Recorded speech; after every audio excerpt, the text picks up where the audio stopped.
महायोगपीठे तटे भीमरथ्या वरं पुण्डरीकाय दातुं मुनीन्द्रैः समागत्य तिष्ठन्तमानन्दकन्दं परब्रह्मलिङ्गं भजे पाण्डुरङ्गम्।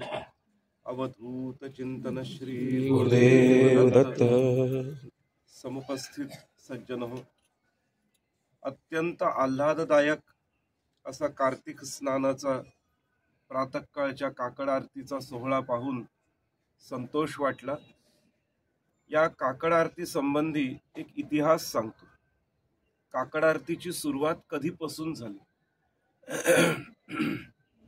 काकड आरतीची सुरुवात जी आहे ही जगन्नाथपुरीपासून झालेली आहे। जगन्नाथपुरीला राजा इंद्रद्युम्न म्हणून एक राजा होता, जो संपूर्ण सप्तद्वीपा मेदिनीचा चक्रवर्ती सम्राट होता। त्याच्या मनात एकदा इच्छा उत्पन्न झाली की आपल्या राज्यामध्ये साक्षात निर्गुण निराकार परब्रह्म सगुण साकार रूपात प्रकट व्हावेत। म्हणून त्याच्या मनात कधीची आस होती की भगवंताने आपल्या राज्यात सगुण साकार बनून यावं। आता सगुण साकार भगवंत बनून येणार, पण ते ओळखायचं कसं की भगवंत आलेले आहेत म्हणून? तर स्थिती अशी झाली की राजाने तपाला प्रारंभ केला, त्याच्या पत्नीनेही तपाला प्रारंभ केला। तपाला प्रारंभ केल्यानंतर 40 दिवसाचा कालावधी पूर्ण झाला।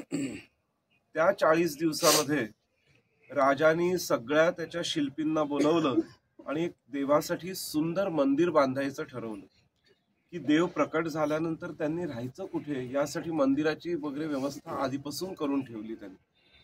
आणि त्यानंतर आराधना पुन्हा सुरू केली। 1 वर्ष झालं, 2 वर्ष झाली, 3 वर्ष झाली, काही देवाचं दर्शन होईना। शेवटी करता करता 300 वर्ष लोटली आणि त्या 300 वर्षामध्ये ते मंदिर बांधून पूर्ण झालं।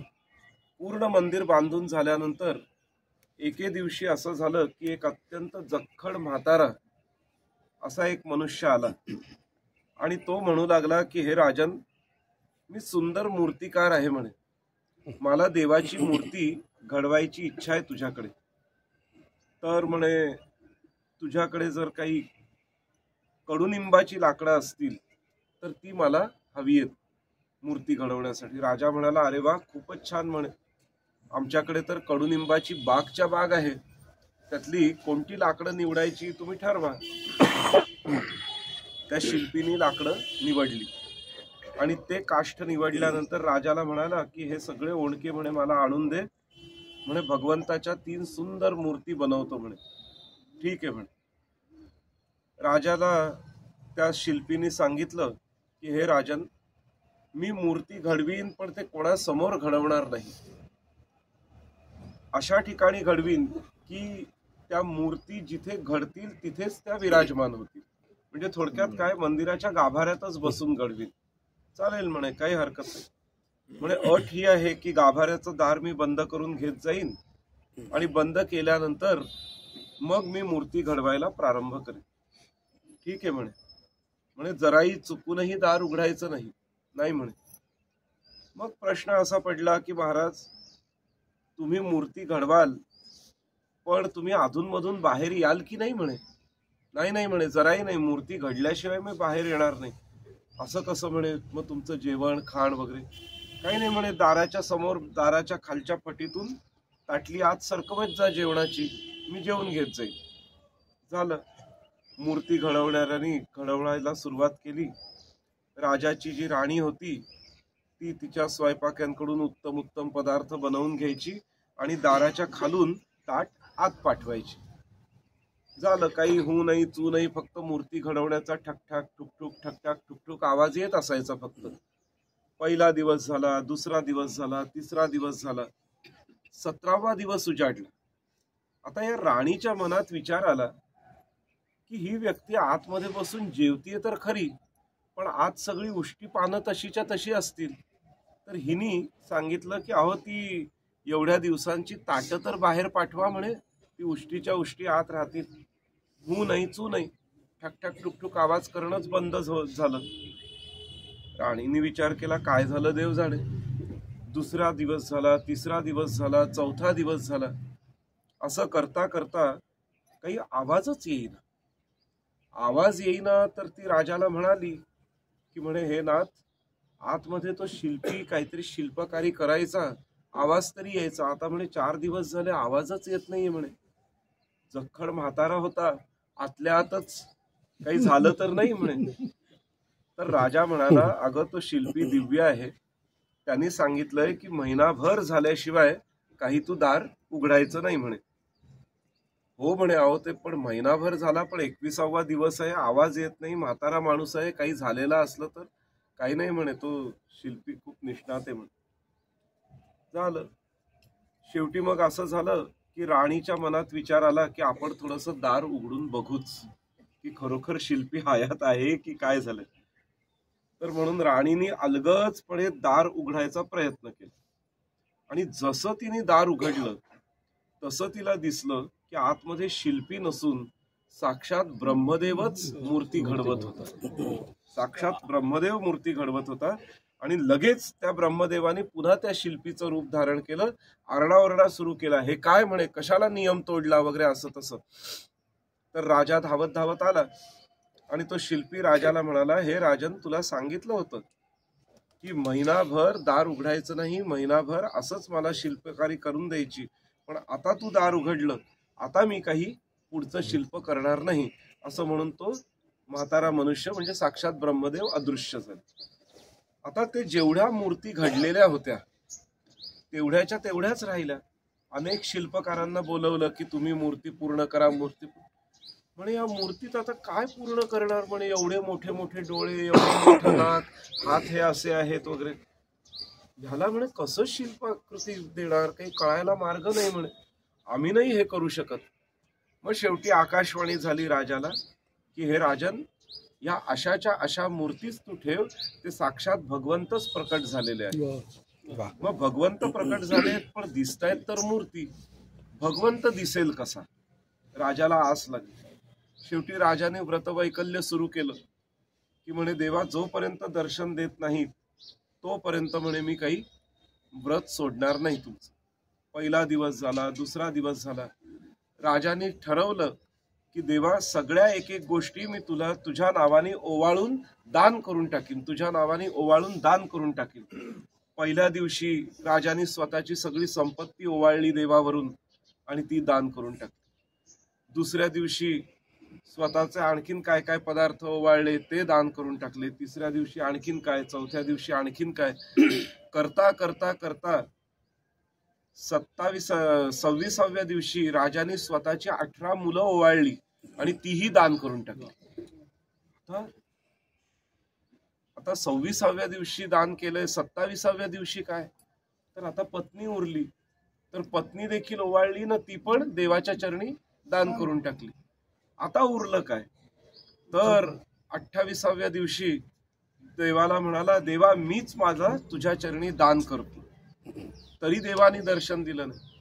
म्हणे देवा आता काय उरलं, तर देव म्हणाले, तुझ्या अंगावरचं उपर्ण अजून तू दान केलेलं नाही. मग राजाने काय केलं, ते उपर्ण घेतलं आणि त्याचा काकडा तयार केला आणि तो काकडा करून मग तो दुधामध्ये भिजवून त्यांनी भगवंतावरून तो काकडा ओवाळला आणि मग भगवंताने डोळे उघडले आणि जगाकडे भगवंत बघू लागले. देवाने दर्शन. तर थोडक्यात अंगावरचं वस्त्र देखील भगवंताला दान करून टाकलं.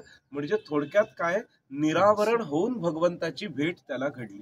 त्यामुळे हा काकडा जो आपण करतो त्याचा भाव हाच असतो की आपण वापरलेलं जे वस्त्र असतं ते वापरून वापरून वापरून जुनं झालं की नंतर त्याचा काकडा बनवायचा आणि ते जीर्ण झालेलं वस्त्र देखील देवावरून ओवाळून समर्पित करून टाकायचा. हा त्या काकड्यामागचा भाव आहे. तर काकड्याची सुरुवात ही जगन्नाथपुरीला इंद्रद्युम्न राजाने सुरुवात केली आणि मग कालांतराने ती संपूर्ण भारतभर पसरली. तर काकडा हा आपली जुनी वस्त्र वापरून वापरून जुनी झालेली जी वस्त्र असतात त्याचाही मोह ठेवू नये, तेही भगवंतावरून ओवाळून टाकावं, अशा पद्धतीचा भाव काकड्याच्या मागे आहे. आणि आत्ता हे जे वेगवेगळ्या प्रकारचे खेळ तुम्ही खेळलात, हे खेळ जे आहेत हे सनातन खेळ आहेत. पूर्वीपासून हे खेळ खेळले जात आहेत. आणि विशेष म्हणजे हे सगळे फुगडी बिगडी, बस फुगडी, गाठोडं, अमुक तमुक, हे सगळे जे खेळ आहेत हे श्री कृष्णाने खेळ खेळलेले. कृष्ण त्याच्या सख्यांबरोबर हे खेळ खेळायचा, गोपींबरोबर हे खेळ खेळायचा. आणि या खेळांमागे वैज्ञानिक महत्व देखील आहे. आपण जेव्हा फुगडी घालतो त्यावेळेला फुगडी घालत असताना वैज्ञानिक भाषेत म्हणायचं तर सेंट्रिफ्युगल फोर्स आपल्या शरीरामध्ये तयार होतो. आणि त्या सेंट्रिफ्युगल फोर्समुळे काय होतं तर आपल्या कानात तेल असतं, डोक्यामध्ये तेल असतं, मेंदू आणि कवटीच्या मध्ये तेल असतं, डोळ्यामध्ये तेल असतं, त्याचप्रमाणे आपल्या लिव्हरमध्ये ऍसिड असतात. ह्या सगळ्यांना सेंट्रिफ्युगल फोर्स प्राप्त झाल्यामुळे काय होतं, त्यातला मळ जो आहे तो खाली बसतो. त्यातला मळ खाली बसतो. आणि मळ खाली बसला की त्याच्या गाठी होत नाही. म्हणून आपण कधी कधी ऐकतो ना की ग्लुकोमा झाला, डोळ्यामधल्या तेलाचं प्रमाण वेडवाकडं झालं, मेंदूमधल्या तेलाचं प्रमाण वेडवाकडं झालं, कानातल्या तेलाचं प्रमाण किंवा फॅटी लिव्हर झालंय. जे लोक हे खेळ खेळतात त्यांना ना फॅटी लिव्हर होत, त्यांना ना ग्लुकोमा होत, त्यांना ना मेंदूतलं तेल बिघडतं, ना कानातलं तेल बिघडतं, काही बिघडत नाही. त्यामुळे या खेळांमागे शुद्ध विज्ञान आहे. आज हे खेळ आपण खेळत नाही. त्यामुळे काय झालंय, खेळ जरी खेळत नसलो तरी शरीराची तर गरज आहे, ही हालचाल झाली पाहिजे. मग अशा वेळेला मुंबई सारख्या ठिकाणी लाफिंग क्लब करतात आणि मग तिकडे जोर जोरात हसतात, गोल गोल फिरतात. अरे मग देवाचं नाव घेऊन गोल गोल फिरा. त्यामुळे हे सगळे खेळ जे आहेत ही सगळी फिजिओथेरपी आहे. पण कशी फिजिओथेरपी आहे, भक्तिमय फिजिओथेरपी आहे. म्हणजे व्यवहार पण घडतो आणि परमार्थ पण या खेळांमधून घडतो. त्यामुळे हे खेळ अधूनमधून खेळले पाहिजेत. थंडीच्या दिवसांमध्ये महिन्यातून एक दिवस तरी जागरण केलं पाहिजे. जसं कोजागिरीच्या रात्री जागरण करायला सांगितलेलं आहे. वैकुंठ चतुर्दशीची म्हणजे कालची रात्र जी आहे ती जागरण करण्याची रात्र आहे. कालची रात्र जागवायची असते. तर हे पौर्णिमेचे दिवस, काही महत्वाचे दिवस असतात, त्या दिवशी थंडीच्या दिवसांमध्ये जागरण करायचं असतं. थंडीच्या दिवसात जागरण केल्याने बुद्धी तल्लख होते आणि शरीर मजबूत होते. त्याचप्रमाणे थंडीच्या दिवसांमध्ये एक तरी महिना असा धरायचा असतो की ज्या महिन्यामध्ये आपण सूर्योदयाच्या आधी उठून स्नान बिन करून अगदी सूर्योदयाच्या वेळेस तयार असलं पाहिजे. मग काही लोक काय करतात, कार्तिक स्नान करतात, काही लोक धनुर्मास करतात, काही लोक माघ स्नान करतात. पण एक महिना तरी थंडीच्या दिवसांमध्ये अगदी गाद्या गिरद्यांमध्ये, दुलयांमध्ये, आणखीन काय ब्लँकेटमध्ये झोपायला आवडत असलं तरी एक महिना तो कोर्स आपल्या शरीरासाठी आवश्यक असतो. त्याला आपण भक्ती म्हणू, व्रत म्हणू किंवा मेडिकल कोर्स म्हणू, पण हा आवश्यक असतो. त्यामुळे या कार्तिक स्नानानिमित्त गत एक महिन्यापासून तुम्ही सर्व सकाळी उठून स्नान बिन करून इथे येतायत. याने तुमच्या सगळ्यांच्या शरीराला तर लाभ झालेलाच आहे. पण ही सगळी पदं जी प्रासादिक आहेत ही म्हटल्यामुळे आपलं मन, चित्त आणि बुद्धी देखील शुद्ध होते. त्यामुळे हा सोहळा पाहून फार आनंद झाला. आम्हाला आमचं बालपण आठवलं. कारण आमच्या बालपणी हे सगळे प्रकार मंदिरांमध्ये होत असत. कालांतराने हळूहळू हे सगळे बंद व्हायला लागले, नोकरी, धंदा, शाळा, स्कूल ह्या सगळ्या निमित्ताने. पण आज इंदोर सारख्या महानगरामध्ये देखील ही गोष्ट इकडे घडतीये, याचं विशेष कौतुक वाटलं, संतोष वाटलं. भगवंताच्या कृपेने हा सोहळा हा असाच निरंतर चालू राहू दे. हे 24वे वर्ष आहे ना, 24वे वर्ष आहे. हे वर्षानुवर्ष, युगानुयुगा हा सोहळा इथे चालत राहू दे अशी भगवत चरणी प्रार्थना करतो. आणि फार संतोष वाटला येऊन. हर नमः पार्वती पते. हर हर महादेव. सद्गुरु महाराज की जय. धन्यवाद. आपण ज्ञान, विज्ञान, साधना, आख्यायिका सांगितली, फार आनंद वाटला. बरोबर.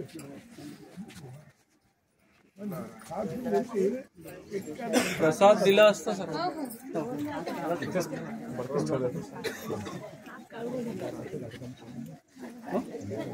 हो, एक अजून सूचना आहे. संध्याकाळी 6:30 वाजता जपाला प्रारंभ होईल. 6:45 पर्यंत जप, त्यानंतर रामरक्षा भीमरूपी भजन आणि नंतर महाप्रसादाची आरती होईल. सगळ्यांनी यायचं करावं. धन्यवाद.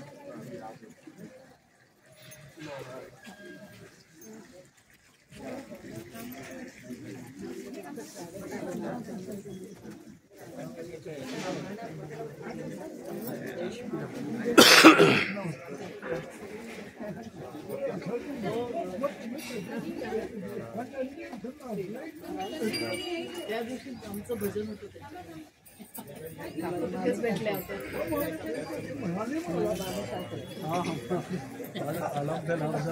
मी ते राम देशपांडेंच्या बाजूला आहे.